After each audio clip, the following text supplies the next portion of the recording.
Hello बच्चों, मैं पंकज कुमार कंचन from KBVMIC उधवापुर। आज हम लोग क्लास 12th में जो है मैथ पढ़ेंगे। आज हम लोग क्लास 12th की मैथ सॉल्व करेंगे, जिसमें हम लोग आज पढ़ेंगे लेक्चर नंबर 5, है ना। फोर्थ लेक्चर में जो है एक्सरसाइज 1.1 सॉल्व करना शुरू किया गया था और उसमें पहले क्वेश्चन का पहला पार्ट यानी कि क्वेश्चन नंबर 1 का फर्स्ट पार्ट सॉल्व किया गया था। आज यहाँ पर हम लोग सेकेंड पार्ट देखेंगे, यानी पहले क्वेश्चन का क्वेश्चन नंबर 2 देखेंगे। ठीक, तो शुरू करते हैं। क्वेश्चन नंबर 2 लिखा गया है यहाँ पर, प्राकृतिक संख्याओं के समुच्चय n में। यहाँ पर जो है प्राकृतिक संख्याओं के समुच्चय n में, ठीक है। प्राकृतिक संख्याओं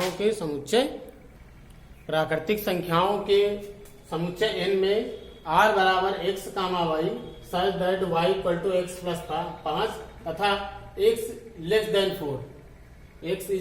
4 द्वारा परिभाषित संबंध r, है ना। यानी कि हमको यहाँ पर एक रिलेशन जो कि नेचुरल नंबर पर बनाया गया है, यानी सेट ऑफ नेचुरल नंबर्स पर बनाया गया है, ये रिलेशन डिफाइन किया गया है। इस रिलेशन को हमको चेक करना है कि ये जो है स्वतुल्य, सम्मित और संक्रामक, यानी कि इस रिलेशन को हमको चेक करना है स्वतुल्य, सम्मित और संक्रामक है या नहीं है। ठीक, तो इसको जांचना है यानी कि चेक करना है। ठीक, तो ये जो है रिलेशन आपका दिया गया है जो किसके समुच्चयों पर बनाया गया है, प्राकृतिक संख्याओं के समुच्चय पर। तो शुरू करते हैं। सबसे पहले हम लोग क्या लिखेंगे,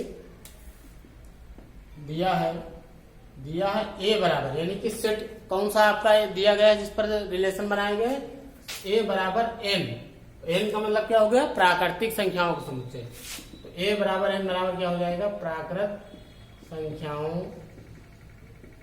का समुच्चय, है ना। इस तरीके से हम सेट लिख देंगे सबसे पहले, जिस सेट पर जो है रिलेशन बनाया गया है।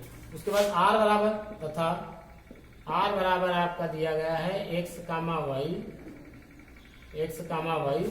सच that y equal to x plus 5 तथा यहाँ पर x इज लेस देन 4। ठीक, तो सबसे पहले इस शर्त से यहाँ पर एक शर्त दी गई है y equal to x plus 5 और x का मान आपको 4 से कम लेना है।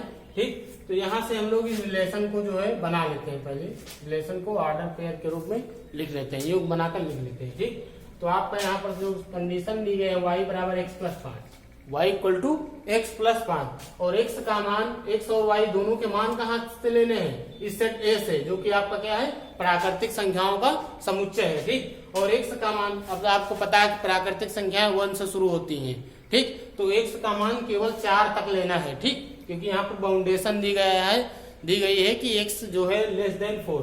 तो यहाँ पर हम सबसे पहले अगर हम x बराबर 1 रख दें तो y बराबर आपका कितना निकलेगा, यहाँ 1 रखिएगा तो 5 1 6 निकलेगा। x बराबर जब 2 रखेंगे तो y बराबर कितना निकलेगा, 7 निकलेगा।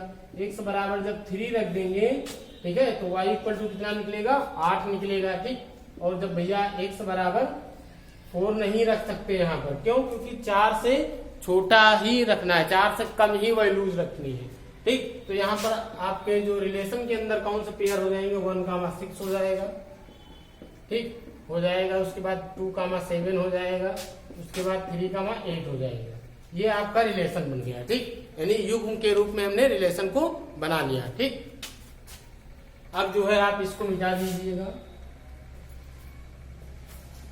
यहाँ पर युग्म के फॉर्म में जो है रिलेशन बन गया। अब इस रिलेशन को हमको चेक करना है इस सेट A पर, जो कि आपका नेचुरल नंबर दिया गया है ना। सेट ऑफ A आपका क्या दिया गया है, प्राकृतिक संख्याओं का समुच्चय, उस पर ये रिलेशन बनाया गया है और इसको चेक करना है स्वतुल्य, सम्मित और संक्रामक। ठीक, यानी स्वतुल्य चेक करना है, सम्मित चेक करना है और संक्रामक चेक करना है। तो सबसे पहले हम देखते हैं स्वतुल्य, क्या लिखेंगे, स्वतुल्य के लिए। ठीक, स्वतुल्य के लिए आप जानते हैं कि जो है प्रत्येक अवयव का स्वयं से रिलेशन होना चाहिए। ठीक, अब हमको पता है कि नेचुरल नंबर कहाँ से स्टार्ट होती है, 1 से, 1 2 3 4 5 इस तरीके से जो है इनफाइनाइट तक होती है। ठीक, तो सबसे पहला अगर एलिमेंट हम लोग x बराबर 1 ले लें, ठीक, तो x बराबर 1 हमने लिया तो y बराबर 6 आ गया। लेकिन स्वतुल्य में होता क्या है, जो एलिमेंट्स हम लोग उस सेट से लेते हैं तो उसी से क्या होना चाहिए, रिलेशन बनना चाहिए। तो आप देखिए क्या 1 1 है यहाँ पर, जो नेचुरल नंबर कहाँ से शुरू होते हैं, 1 से शुरू होती है, 1 2 3 डॉट डॉट डॉट, ठीक। तो अगर 1 ले लें सबसे पहले तो 1 1 इसमें नहीं है, 2 2 नहीं है, 3 3 नहीं है ना, बात समझे कि नहीं, यानी कि 1 1 नहीं है, 2 2 नहीं, 3 3 नहीं है, इस तरीके से।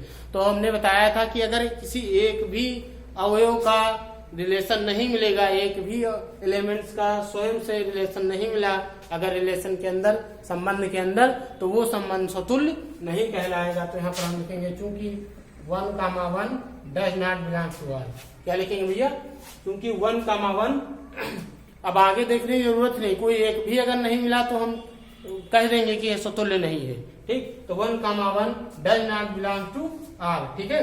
तो 1 1 यहाँ पर does not belong to R, अतः आर स्वतुल्य नहीं है, ठीक। कामा लगा देंगे या यहाँ लिख देंगे फॉर एवरीवन एक्स या 1 बिलोंग्स टू ए, ठीक। यानी 1 एक ए जो सेट ए से ही तो लिया गया है, तो 1 को ए से बिलोंग होने के लिए 1 1 does not belong to R, इसलिए आर स्वतुल्य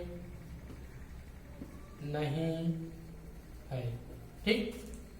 आर स्वतुल्य नहीं है, ठीक। इस तरीके से हम लोग लिखेंगे 1 1 does not belong to R for everyone 1 belong to A, ठीक। तो यानी कि 1 के ए से बिलोंग करने के लिए 1 1 does not belong to R relation के अंदर नहीं है, इसलिए आर स्वतुल्य नहीं है, ठीक। अब हम देखेंगे अगली कंडीशन सम्मित के लिए, ठीक है।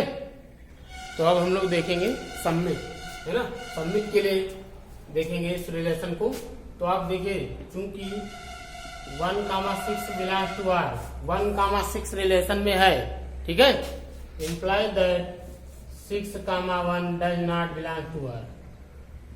1 6 रिलेशन में है, लेकिन क्या 6 1 रिलेशन में है, नहीं है, तो कोई एक भी कंडीशन सेटिस्फाई नहीं होगी, एक भी जो है ऑर्डर पेयर का रिवर्स नहीं मिला तो हमको आगे देखने की जरूरत नहीं है ना, ये सम्मित नहीं होगा, ठीक। किसी एक का भी उल्टा इसके अंदर नहीं है तो हम आगे नहीं देखेंगे, है ना। तो 1 6 belong to R imply that 6 1 does not belong to R, where यहाँ लिख देंगे वेयर 1 6 बिलोंग टू ए। 1 6 कहाँ से लिए गए हैं, सेट ए से, और सेट ए आपका क्या दिया गया था, नेचुरल नंबर, ठीक है। तो 1 6 तो रिलेशन के अंदर है, लेकिन 6 1 यानी 1 6 रिलेशन में है, लेकिन 6 1 जो है रिलेशन में नहीं है, अतः हम लोग यहाँ लिखेंगे इसलिए यह आता संबंध आर जो है सम्मित नहीं है, आर सम्मित नहीं है, ठीक है, आर सम्मित नहीं है, ठीक। अब हम लोग देखेंगे बेटा जो है संक्रामक, है ना। तो अब हम लोग देखेंगे इस रिलेशन को जो है संक्रामक के लिए, संक्रामक चेक करेंगे। तो देखिए संक्रामक में क्या होता था कि अगर किसी रिलेशन में x y होता था एंड क्या होता था y z होता था, तो उसमें क्या होना चाहिए, x z भी होना चाहिए था, है ना। और फॉर एवरीवन ये x y z बिलोंग कहाँ से करते थे, सेट ए से करते थे।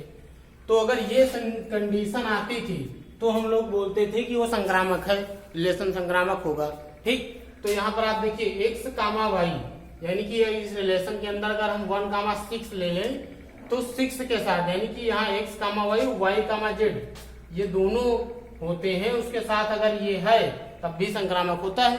तो x y देखा हमने और इसके साथ साथ y z भी देखेंगे, है ना। तो x y यानी 1 6 देख लिया, तो 6 के साथ दूसरा रिलेशन इसमें है ही नहीं, है ना, नहीं है। इसी के साथ अगर हम 2 7 ले लें तो 7 के साथ दूसरा जो है यहाँ पर ऑर्डर पेयर नहीं है। 3 8 की बात करें तो 8 के साथ दूसरा जो है ऑर्डर पेयर इसके अंदर है नहीं, तो हम लोग यानी कि केवल यही इस रिलेशन के अंदर दिया गया है, ये है ही नहीं, तो ये क्या है, इसको नहीं देखेंगे यहाँ पर, है ना। यानी कि ये है ही नहीं, ये केवल दिया गया है, आपका ये नहीं दिया गया है रिलेशन के अंदर किसी भी ऑर्डर पेयर के लिए। तो हम लोग यहाँ पर क्या लिख देंगे, यहाँ पर लिखेंगे ऐसा कोई भी युग्म नहीं है, क्या लिखेंगे, ऐसा कोई भी युग्म नहीं है जिसके लिए x y belong to r और y z belong to r हो, ऐसा कोई भी युग्म नहीं है जिसके लिए x comma y belongs to r और y comma z belong to r हो तब x comma z belong to r हो, है ना। यानी कि इसके अंदर ऐसा कोई भी ऑर्डर पेयर नहीं है जिसके लिए x comma y belong to r हो और y comma z belong to r हो तब हमको जो है x comma z belong to r ये मिल जाए। तो ऐसा कोई है ही नहीं, तो यहाँ पर हम लोग लिख देंगे अतः r संक्रामक नहीं है ना, यानी कि r संक्रामक नहीं है। तो इस तरह हमने जो है क्वेश्चन नंबर 2 को सॉल्व किया, है ना। और उसमें जो रिलेशन आपका ये दर्शाया गया था, नेचुरल नंबर्स पर बनाया गया था रिलेशन, इस रिलेशन को हमने सबसे पहले स्वतुल्य चेक किया, सम्मित चेक किया और संक्रामक चेक किया। और ये ना तो स्वतुल्य है, ना तो जो है सम्मित है आपका, ना ही संक्रामक है। तो यहाँ पर हम लिख सकते हैं अतः जो है समुच्चय प्राकृतिक संख्याओं के समुच्चय पर संबंध r ना तो स्वतुल्य है, ना तो सम्मित है, ना ही संक्रामक है। इस तरीके से हम लोग लिख देंगे। क्या लिखेंगे नीचे बेटा, अब क्या लिखेंगे आखिर में, लिखेंगे प्राकृतिक संख्याओं के समुच्चय n, प्राकृतिक संख्याओं के समुच्चय n पर संबंध r ना तो स्वतुल्य है, ना सम्मित है, ना ही संक्रामक है। ठीक, तो इस तरीके से क्वेश्चन नंबर 2 आपका सॉल्व हो गया। ठीक, तो इस वीडियो में यहीं तक जो है, बाकी क्वेश्चन नंबर 3 जो क्वेश्चन नंबर 1 का थर्ड पार्ट है वो हम लोग लेक्चर नंबर 6 में सॉल्व करेंगे। ठीक है, थैंक यू।